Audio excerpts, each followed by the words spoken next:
Welcome, everyone, and thank you all for being here. I want to welcome you to the Going Global, Building a Platform for International and Multinational Organizations. But I also want to start by saying thank you for being here, not just at this session, but also at Groundbreak. I know a lot of you flew in from all over the world, and we really appreciate you giving us your time and being here with us today.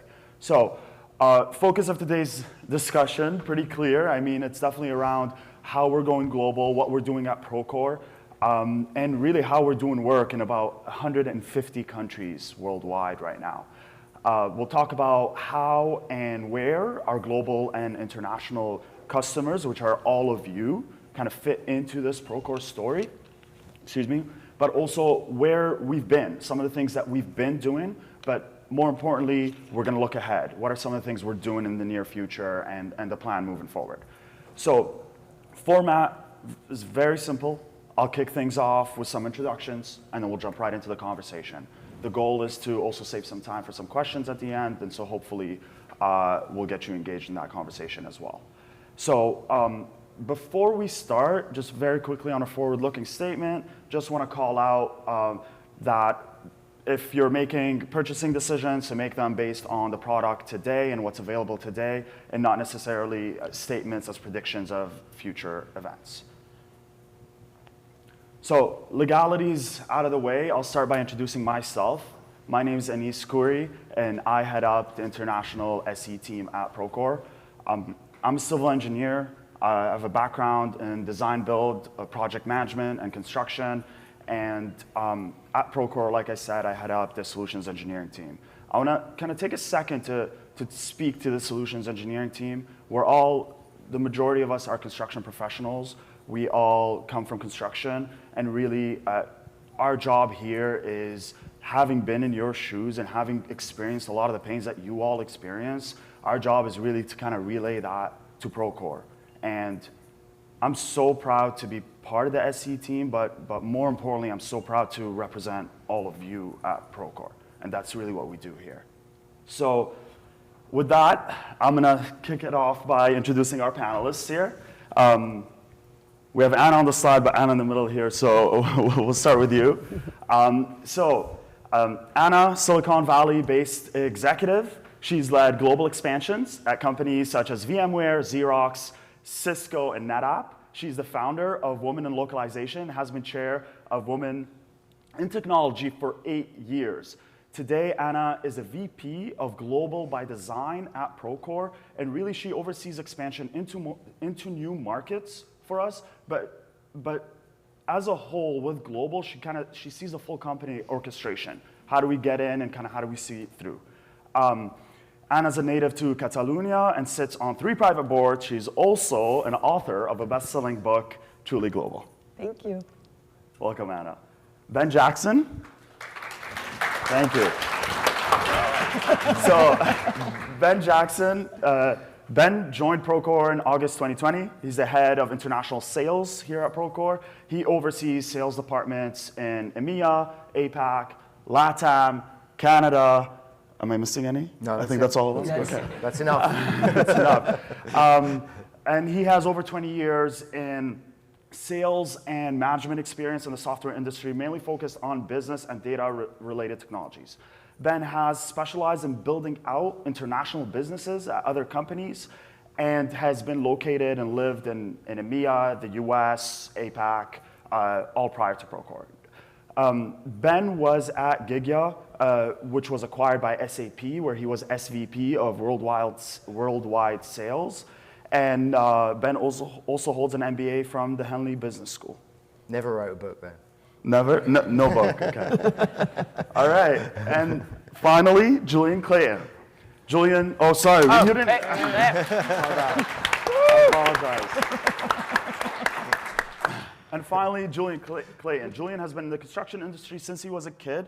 In 2001, he founded his commissioning firm and later expanded it nationally.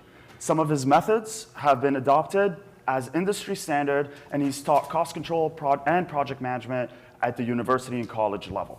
As a construction technology entrepreneur, Julian developed the industry's first punchless tool on the iPad. Leading him to be named as one of ENR's top 25 newsmakers. He served as Chief Customer Officer at Fieldglass before joining us here at Procore as a VP of Product. Impressive resumes across the board.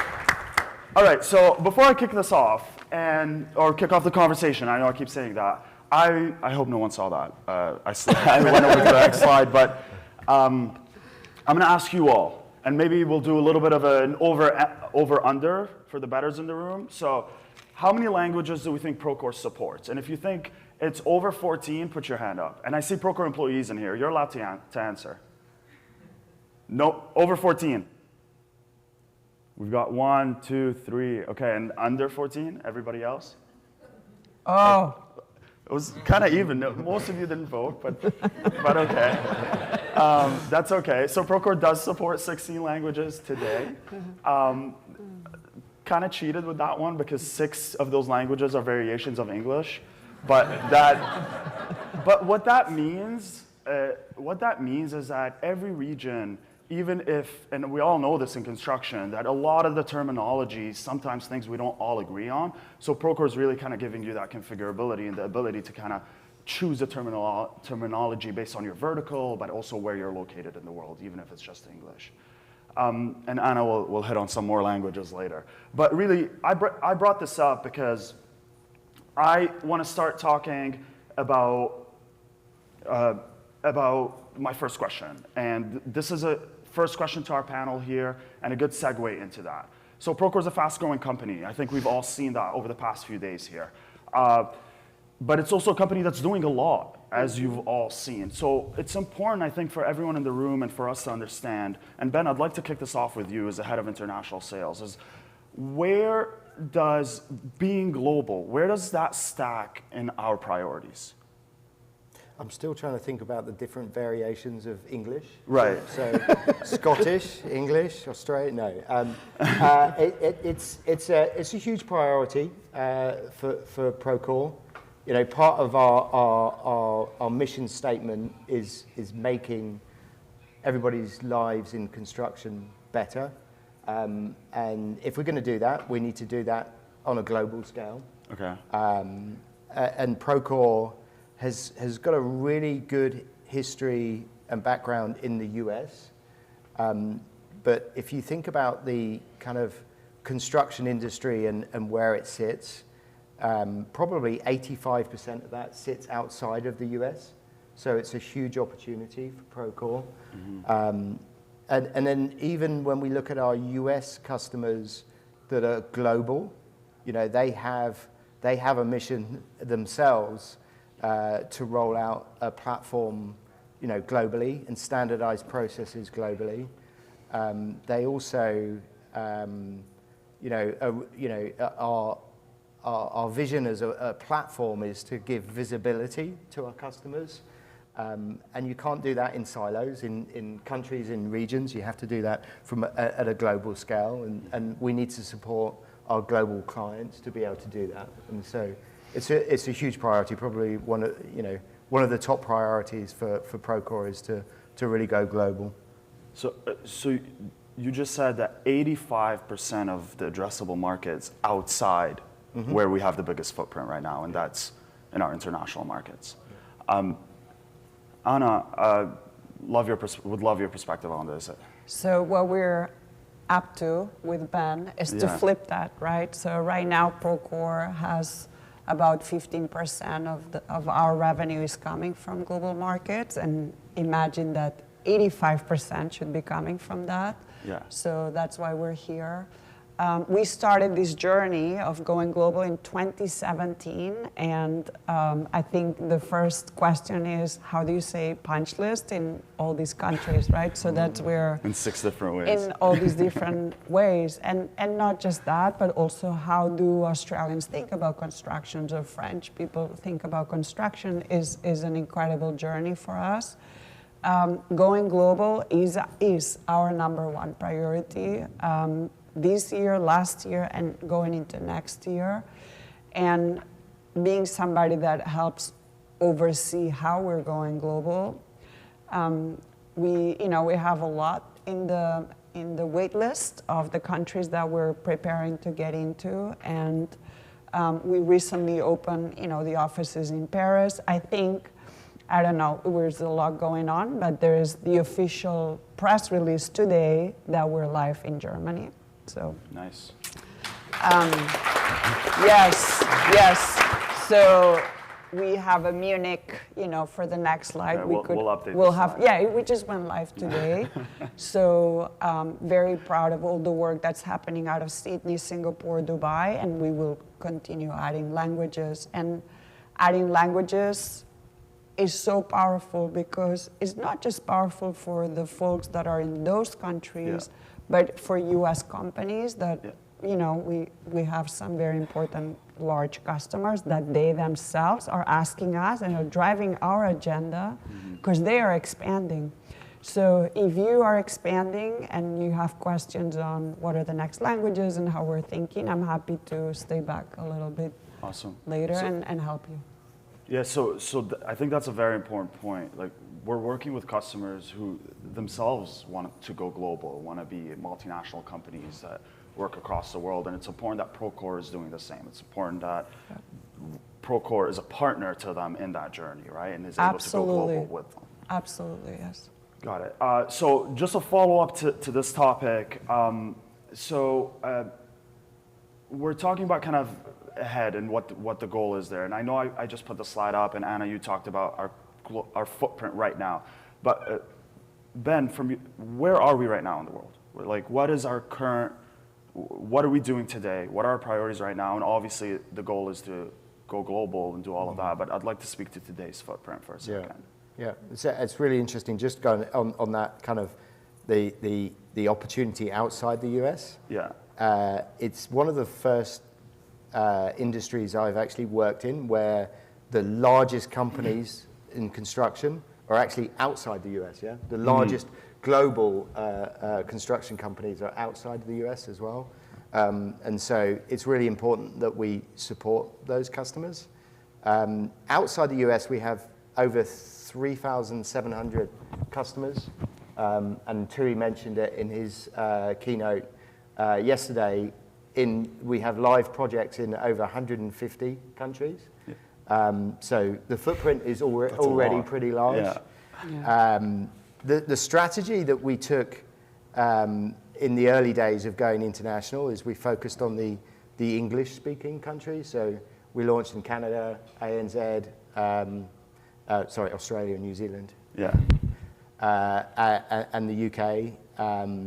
We now have offices in 10 different countries, 10 regions in international. And obviously with the lots of different languages. To Anna's point, I think it's really important that when you go global, it's not just about product and localization and having a user interface that's in your local language. It's about supporting our customers as well. So it's about putting people in regions with the language capability, for customer support, services, implementation, all of those things that make our customers successful and enable our customers to get value out of the technology. And so that's been our strategy. We might have been slow in the early days in kind of launching in different countries, but we built a model where we know we can do it now. And so we've accelerated in the last 12 months. So we've added France and Germany in the last couple of days, Dubai, Singapore. But it's about putting people in country to support our customers, making sure they're successful on an ongoing basis. Got it. And you did mention product there, so let's dive into that for a second. And Anna, maybe I'll have you kick it off, but then we can get into some more detail with Julian.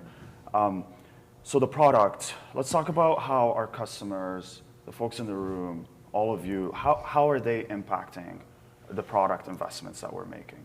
Especially outside the US. Hugely. I mean, we probably one of the companies, and I've worked at a lot of companies, that is most customer-centric. Okay. I mean, I'm in calls all day long with our customers. With the customers. All day. And I am in calls, I think Julian is like every other hour with customers. We're very much listening to the customers through executive meetings. We travel quite a bit. We're on Zoom with them quite a bit. We have product councils. We have a lot of sessions with customers. We go on site to see customers. We're on Slack all day long, reading, each other's customer visits. We record, what customers are saying. Product managers, we both sit in product. Yep. Our product leaders, it's just a given that they will spend a certain amount of hours every week listening to customers. And so, for example, the Procore document management solution that we're going to start rolling out in January is all based on customer feedback. Right. And so we work with Ben's team who are on the ground, to gather requirements and do this really, handshake that I call Right. geo-alignment, very difficult, Yeah. but we do it, right? So we have product owners that are talking to so many countries, because maybe what's important in EMEA, it's not as urgent in APAC. Okay. And so, for example, we have action plans is something that came out of our leader from Australia that, Right. is actually sits in Julian's team. Right. So it's this orchestration of we listen and then we coordinate and we hurry up to put it out there, right? So it's very dynamic, but it's all very customer focused. Good. And on that note, I mean, Julian, getting into the detail of the product Yeah, a it's little interesting, right? We heard Wyatt in the keynote a little bit yesterday. One of the things I like about our global strategy is not just that we're listening to customers in region and fulfilling the needs for that particular region or for that particular company in the region, but we're now at a state as a company where we're capturing those ideas from all around, capturing those ideas from all around the world, and we're able to bring them across borders. And the examples that Anna just provided around Procore document management, action plans are good examples of that. Correspondence is a good example of that, right? When we look at Procore document management, we all know, we heard in the keynote that is a response to the requirement in the EMEA region for ISO 19650, right? For any document management solution, we need to understand, we need to be able to clearly define the what, when, how, and for whom in relation to how data is transferred around during a project lifecycle. And Procore document management is going to be able to handle all those needs. We've got a common data environment. We've got very specific ways for you to manage file naming standards, your approval workflows. We've got the right audit trail history in there. All those things are great to answer ISO 19650, but they also support other problems that we have in the industry. How many of you have never had a project where someone dropped the wrong file in the wrong folder and gave access to it, right? It happens all the time. It's a very easy thing to do, but Procore document management solves that by clearly setting up permissions based on metadata in the file. So for example, if I want to give my mechanical contractor access to everything related to mechanical, I only have to set that up one time. And now I have the rest of the structure, specifically around the approval workflows, that manage that for me. So now that has become useful around the world, even when I'm not restricted by the standards that ISO 19650 requires. As Aaron mentioned, our action plans feature came out of a need in Australia for ITPs specifically, right? We now have standards in that region that require a digital quality solution in that market, and some pretty substantial fines if you don't have one. But outside of that market, it is the same. Across the world, we see the power of that tool. Again, we don't have those standards in region, we don't have those requirements that the Australian region has, but the tool that we've built is built for a global audience. We built a tool to solve that problem, but at the same time we tacked on all these other things, right? And then when we talk about correspondence, it's just a Swiss Army knife. It does, right? It's a fantastic tool that offers a ton of flexibility, but again, these regional standards are where they're the catalyst for a tool like that. We need to be able to easily customize correspondence-based information, and now we can do that whether or not that is a regional requirement or a requirement for that specific company. And then when you marry the two of those together, you get action plans and correspondence together, you get even more power. So all that is coming from your feedback. I assure you that there's 1,000 people in P&T at Procore, and there's a lot of innovation that comes out of that group.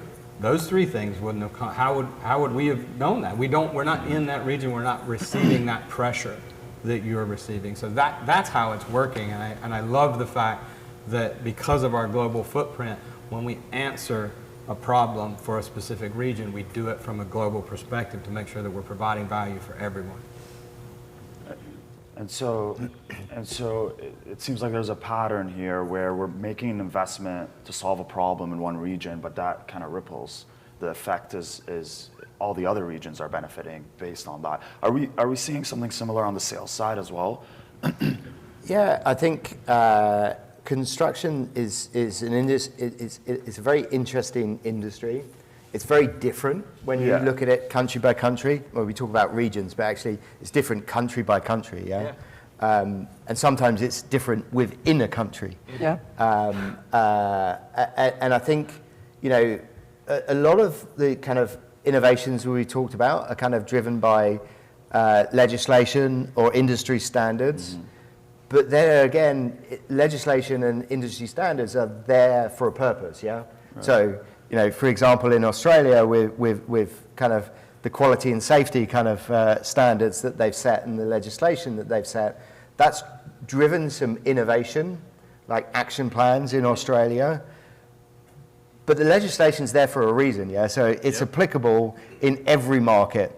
And so that's why, they're very different, but they're very similar as well, And the document management functionality that we see, you might say it's been driven out of the UK with ISO 19650, but actually there's standards that everybody believes in, and the industry is going that way anyway.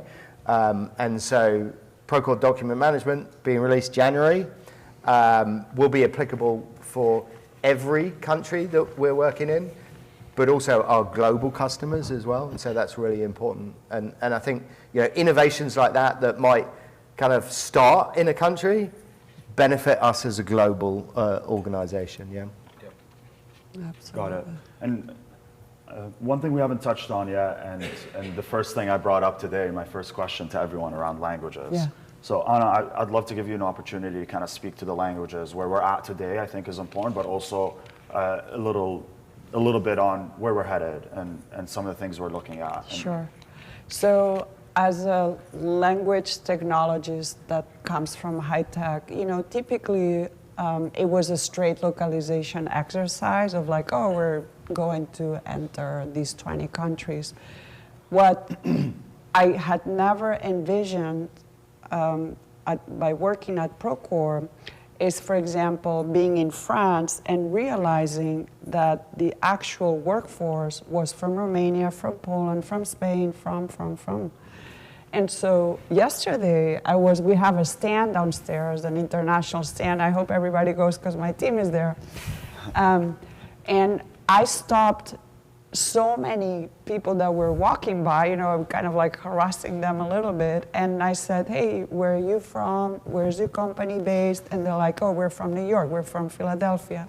And my question to them was, do you have business outside of the States? No. Okay. Do you need any language services? No. Okay. Where are your workforce from? Right. Oh, they're coming in from Mexico. Do you understand them? No. Okay, do they understand you when you're training them? We hope. So this was an aha for me, right? It's like, okay, do you know we're offering all these languages? No. So we need to do a better job at explaining that we're offering all these 16 languages that we were saying. So that's number one. The other thing is our top strategic accounts, they are going global. So they are asking us, Anna, where are your 20 next languages? They don't come like, what's your next language? I mean, they're coming with severe amount. The list is long.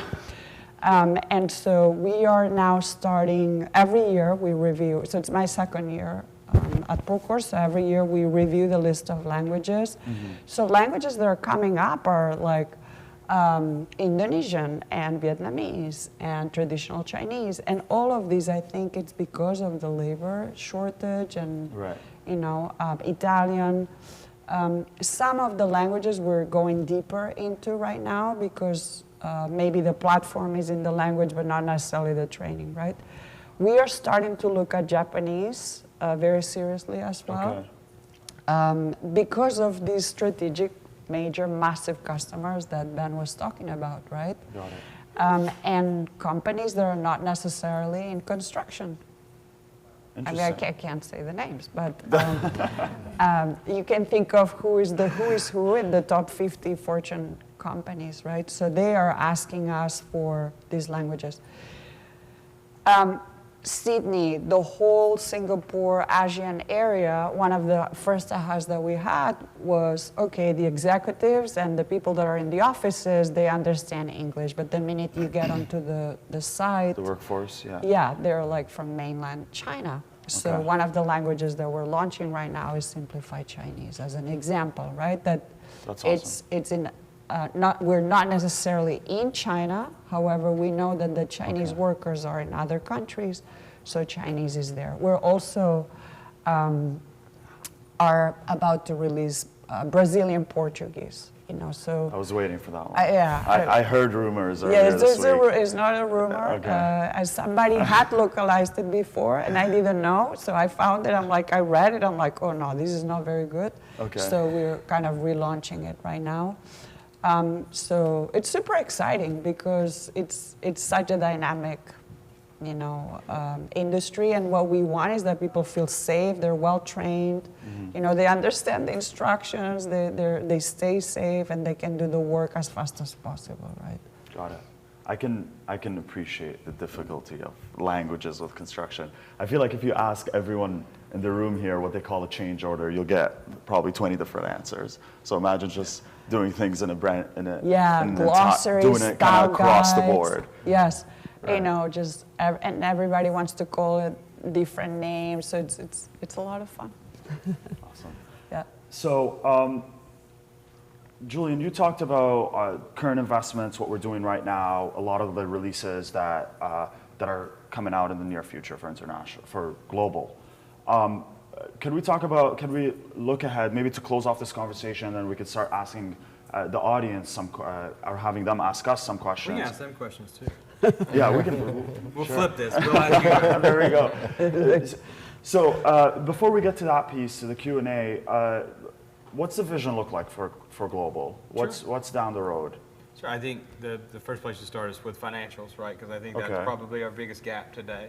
Multi-currency is an example, but we can't think about multi-currency just as we'll change the currency for you in the country that you're in. To your point, we've got, we may be buying supplies across borders as well. We may be pulling labor across borders. We may be working with contractors across borders. So we need a project to be able to handle multiple currencies in that object. Procore document management, yes, we're releasing in January, but I assure you we're not stopping in January. We've got a good long tail on that. Our enhanced reporting, where you may have heard that referred to as cross-tool reporting, where we've built a reporting and analytics engine that enables you to connect data across multiple tools, expanding the models of those to hit specific global requirements. And even down to our analytics and insights from that data. Today, as we capture more and more information in the platform, we're able to produce insights at what I would call a generic level globally. But as we get deeper into expanding into these other countries around and better understanding their needs and how they deliver projects differently than other countries, then we're going to be able to surface up analytics that provide insight into potential risk of where you're tracking to that or away from that as it relates to specifically to their area in the country and how they deliver projects. Got it. Okay, thank you. So what we'll do now is unless there's anything anyone wants to add on that piece. No, I think just Okay. watch us. We're going global in a big way. Love so, it. yeah. Love it. Any questions? We've got about 9 minutes left for questions. So do we Who wants to kick us off here? Love it. Do you need a mic? No, I think Is the question for Ben? Yeah, just. I did. Yeah. Yeah, go. Cool. Yeah, I think this is for Ben mostly. So I know it. a lot of the companies we're working with are also doing their own global expansion, which came up in the talk. I'm just curious about how you've ensured that the regions can learn from each other, even though they do have nuances. How do you ensure that that knowledge share is getting across the different locations? Because that's exactly what they're going through. Clients expanding into APAC, into the US from the UK, and that's the challenge. Yeah. So I don't think we need to look. We should be looking at it kind of by region. I think it's a global issue. So it goes back the other way. Yeah. So something like action plans that was driven out of kind of a need in Australia. To my point earlier, it's kind of beneficial to all of our clients globally, and it's really important that we enable our field-facing teams, so not only the sales teams, but marketing, customer support, everybody that kind of deals with our customers with that knowledge, so they can relay that back in every single global market that we're in. I'd like to say we've got it like kind of nailed already, but I don't think we have, and I think there's a lot of work that we can do with that. But it's kind of just taking those regional and local learnings and then bringing that up to a global platform and then bringing that back down to our customers is really important. Yeah, it's not easy though. I would say internally we talk a lot through the product council. So we have product councils with each one of the regions, and folks in my team, they try to do that job. But yeah, I mean, we are in 150 countries, and this is a lot of learnings constantly. But I think the main products, PDM, action plans, financials, I feel like everybody's pretty aligned internally. I think what we need to now do is externally, right? To make sure that customers in Australia understand the benefits of PDM, as an example. Yeah, I think it's like events like this as well, where people can kind of come together and meet their peers from different regions. I think it's really important. And then I think that the client advisory board, so an opportunity for our global customers to feed that back to the product teams is really important as well. Yeah. And we try, there's sometimes, there are customers, very large customers that are asking for specific solutions that maybe, we're working on or we're not quite there yet, but we connect them to other customers. So we started doing quite a bit of that so that they can talk to them and see if their implementation is something that would be useful to them. And sometimes it is, and sometimes it's not, and so, yeah. Yes. And I had a question for Julian as well. You kind of mentioned the slow gap with the financials for Multinational. Are there like a tool in the marketplace that can supplement what Procore is trying to do, or are there other solutions that clients that are doing for financials outside of the US? It's not an area that I'm deeply focused on, to be quite frank, but it's a question that I can help you answer after this. If you'd like to go with me, we can go downstairs and figure that out together. Well, we are starting. We're very new at going global with financials, and so we did quite a bit of discovery. And I think Julian was talking about this before. Like, one of the first things that customers are asking is for multi-currency flow. And so we're already working on that. There's another thing we're working on is taxation. So we are doing this ourselves. So there is Jeff Lewis that was part of the keynote yesterday.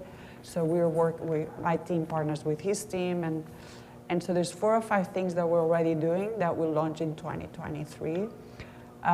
Jeff has a huge vision for financials for Procore, and so I think a lot of these usually gets tested out in one market and then we go, right?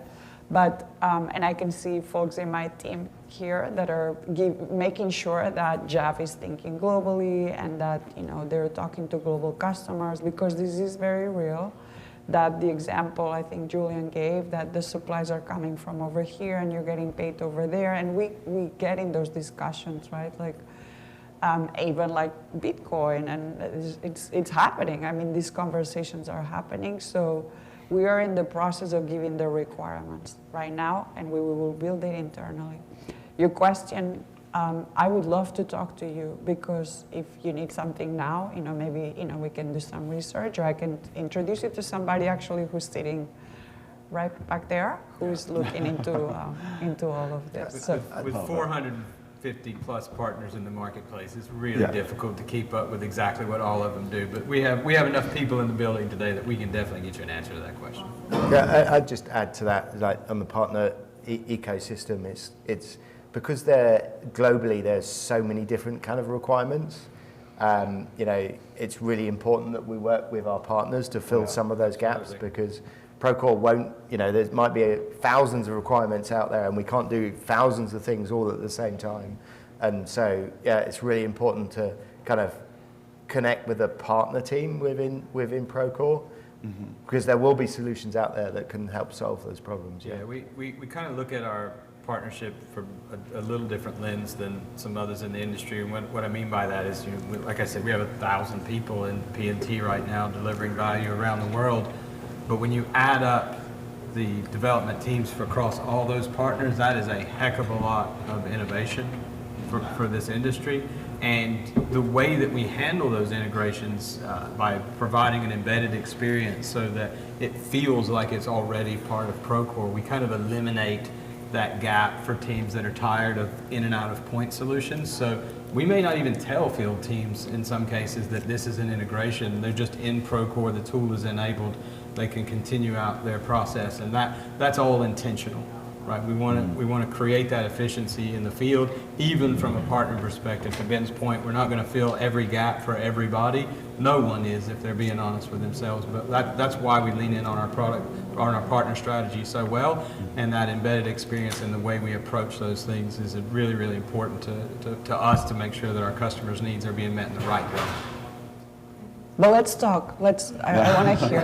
Yeah, I want to hear what. There's also a partner booth in the demo area downstairs where they'll be able to kind of have conversations with you around what partners do what and what partners solve for specific problems you might be having.